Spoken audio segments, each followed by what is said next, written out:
చెరపకురా చెడేవు.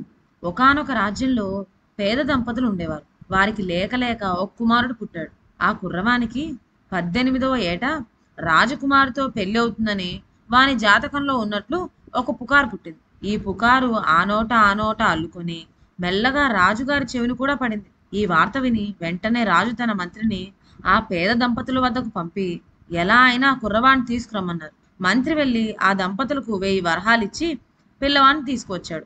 పిల్లవాడిని వెంటనే ఒక పెట్టెలో పెట్టి నదిలో వదిలి పెట్టించి వేశాడు రాజు. ఇక పీడ వదిలింది. నా కుమార్తెకు పేదవాన్ని పెళ్లి చేయవలసిన యోగం తప్పింది అని తృప్తిపడ్డాడు. నీటిపైన వదిలిన కుర్రవాడు మళ్ళీ బతికేదేమిటి అని రాజు ఉద్దేశం. అయితే పిల్లవాడున్న ఆ పెట్టె పోయి పోయి ఆనకట్ట వద్ద తేలి రాజుగారి నౌకరుల్లో ఒకనికి దొరికింది. పిల్లా పాపా లేని ఆ నౌకరు ఈ పిల్లవాన్ని అల్లారు ముద్దుగా పెంచుకుంటున్నాడు. ఇలా ఇంచుమించు 18 ఏళ్లు గడిచిపోయినాయి. ఒక రోజున రాజు ఏదో పని మీద ఆనకట్ట వద్దకు వచ్చి నౌకరును పలకరిస్తూ అతని ప్రక్కనున్న ఆ కుర్రవాడు ఎవరని ప్రశ్నించాడు. నౌకరు వాడు నా కొడుకే అని అంటూ అతను 18 ఏళ్ల కిందట తనకు పెట్టెలో దొరకడము తను పెంచడము అన్నీ చెప్పాడు. అది విని రాజు, ఏమోయ్, నీ కొడుకు చాలా చురుకైన వాడుగా కనబడుతున్నాడు. కోటలో రాణిగారికి జరుగురుగా ఒక ఉత్తరం పంపించాలి. మీ వాడి తెలివితేటలు చూద్దాం, ఒకసారి పోయి రమ్మను అని అనేసరికి తన కొడుకును రాజుగారు ఇంతగా మెచ్చుకుంటున్నారు కదా అని నౌకరు పొంగిపోయి సరేనన్నాడు. అదృష్టదీపుడు జాబు పుచ్చుకొని బయలుదేరి చీకటి పడే వేళకు ఒక అరణ్యం ప్రవేశించాడు. అల్లంత దూరాన మినుకు మినుకుమంటూ చిన్న వెలుగు కనిపించింది. అదృష్టదీపుడు మెల్లగా అక్కడికి పోయాడు. అది చిన్న కుటీరం. అక్కడ ఒక అవ్వ చలి కాచుకుంటూ ఉన్నది. ఈ కుర్రవాన్ని చూచి ఆమె కుశల ప్రశ్నలు వేయగా అతను తన వృత్తాంతమంతా పూసగుచ్చినట్లు చెప్పాడు. అదంతా విని అవ్వ, అయ్యో, దారి తప్పి వచ్చి దొంగల చేతుల్లో చిక్కావే, వాళ్ళ కంట పడ్డావో నిన్ను ప్రాణాలతో పోనివ్వరు అన్నది. అందుకు కుర్రవాడు, అవ్వా, నాకేం భయం లేదు, నన్ను దేవుడే రక్షిస్తాడు అని నిబ్బరంగా అంటూ అలసటగా ఉండటం చేత అక్కడనే నిద్రించాడు. కొంచెం సేపటికల్లా దొంగలు గుంపు వచ్చేసింది. ఈ కుర్రవాడెవడు అంటూ వాళ్ళు కాపలా కాసే అవ్వను గద్దించేసరికి ఆమె అదృష్టదీపుని స్థితిగతులు వారి మనసు కరిగేటట్లు చెప్పింది. దొంగలు ఎంత దుష్టులైనప్పటికీ ఈ కుర్రవాణ్ణి ముఖం చూడగానే జాలిపడి అతను పట్టుకు వెళ్తున్న ఆ జాబు ఏముంటుందా అని విప్పు చూచారు. ఈ ఉత్తరం తెచ్చిన కుర్రవాణ్ణి చంపివేయవలను అని అందులో రాసి ఉంది. దొంగల నాయకుడు ఆ జాబును చించివేసి, నేను వచ్చేలోగా ఈ ఉత్తరం తెచ్చిన పిల్లవానికి మన అమ్మాయినిచ్చి పెళ్లి చేయవలను అని రాజు వ్రాసినట్టే మరొక జాబు వ్రాసి దానిని అదృష్టదీపుని జేబులో ఉంచాడు. తరువాత అదృష్టదీపుడు నిద్రలేచి బయలుదేరి రాజుగారి కోట చేరుకున్నాడు. రాజకుమారి కూడా ఇతన్ని పెళ్లాడటానికి ఇష్టపడింది. రాజు ఉత్తరం ప్రకారం వెంటనే అదృష్టదీపునికి రాజకుమారినిచ్చి అతి వైభవంగా వివాహం జరిపేశారు. కొన్నాళ్లకు రాజు ఇంటికి తిరిగి వచ్చాడు. అదృష్టదీపుడు చంపబడ్డానికి బదులు తన ఇంటి అల్లుడై కూర్చున్నందుకు చాలా విచారించాడు. అయినప్పటికీ తన ఇష్టానికి వ్యతిరేకంగా ఇలా జరిగినందుకు ఏ పాపము ఎరుగని అదృష్టదీపుని పైన రాజు కసి తీరలేదు. అందుచేత ఏదో వంకతో వాణ్ణి తిప్పలు పెట్టి బాధించడానికి ఆయన నిశ్చయించుకున్నాడు. ఒక రోజున రాజు అదృష్టదీపుని పిలిచి, అబ్బాయి, నీవు నాకు ఒక పని చేసి పెట్టాలి. ఈ పని నీ వల్ల తప్ప ఇతరుల వల్ల కాదని నాకు తెలుసు. ఇక్కడకు తిన్నగా తూర్పు దిశన ఒక అరణ్యంలో ఒక పాతాళ గృహం కనిపిస్తుంది. అందులో ఒక రాక్షసుడు ఉన్నాడు. అతని తలలో ఉండే బంగారు వెంట్రుకల్లో 3 వెంట్రుకలు తెచ్చిపెట్టాలి అన్నాడు. సహజ సిద్ధంగా ధైర్య సాహసాలు గల అదృష్టదీపుడు, ఓ, అలాగే పట్టుకొస్తాను, నాకిది ఒక పెద్ద పనా అని బయలుదేరాడు. అదృష్టదీపుడు ప్రయాణమై వెళ్ళగా వెళ్ళగా మధ్యదారిలో ఒక పట్టణం తగిలింది. ఆ పట్టణపు నడిబజార్లో ఒక బావి దగ్గర కాపలా కాస్తూ ఉన్న ఒకతను అదృష్టదీపుని చూచి, అబ్బాయి, ఈ బావిలో ఎప్పుడు సారాయి ఊరుతూ ఉండేది.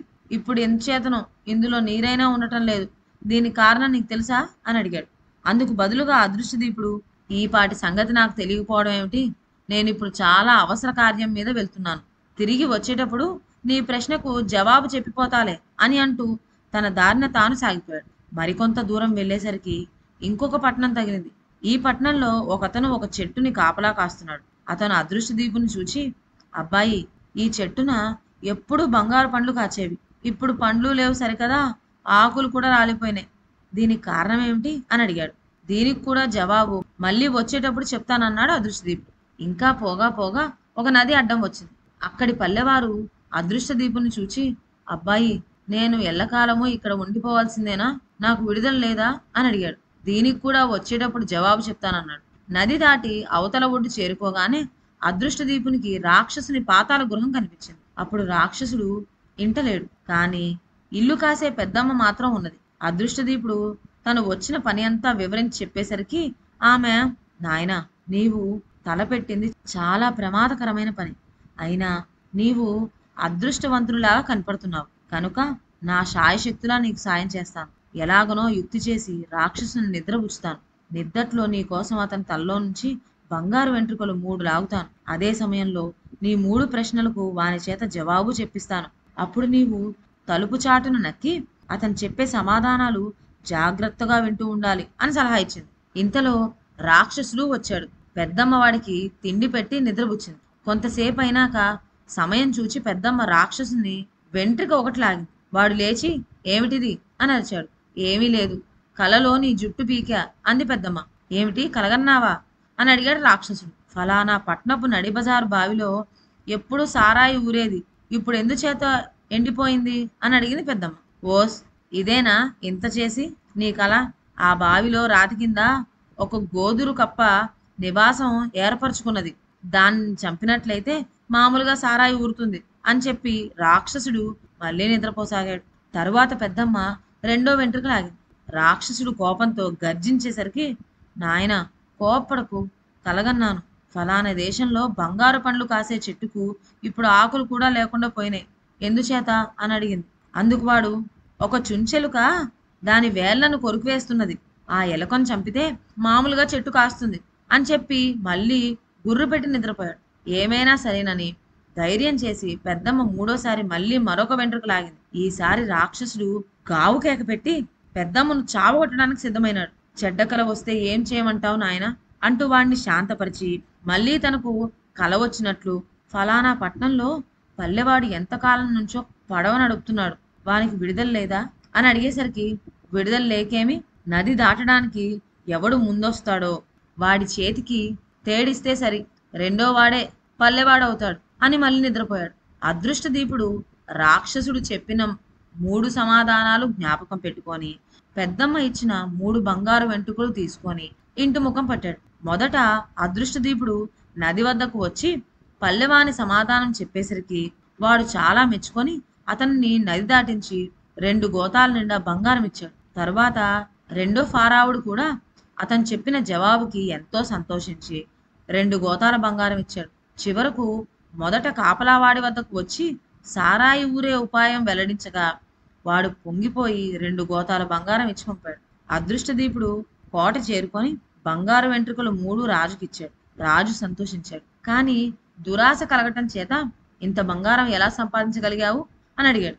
దానికి అదృష్టదీపుడు, రాజా, రాక్షసుని పాతాళ గృహానికి పోయే దారిలో ఒక మహిమగల నది ఉన్నది. ఆ నది ఒడ్డున ఉండే ఇసుక అంతా బంగారమే.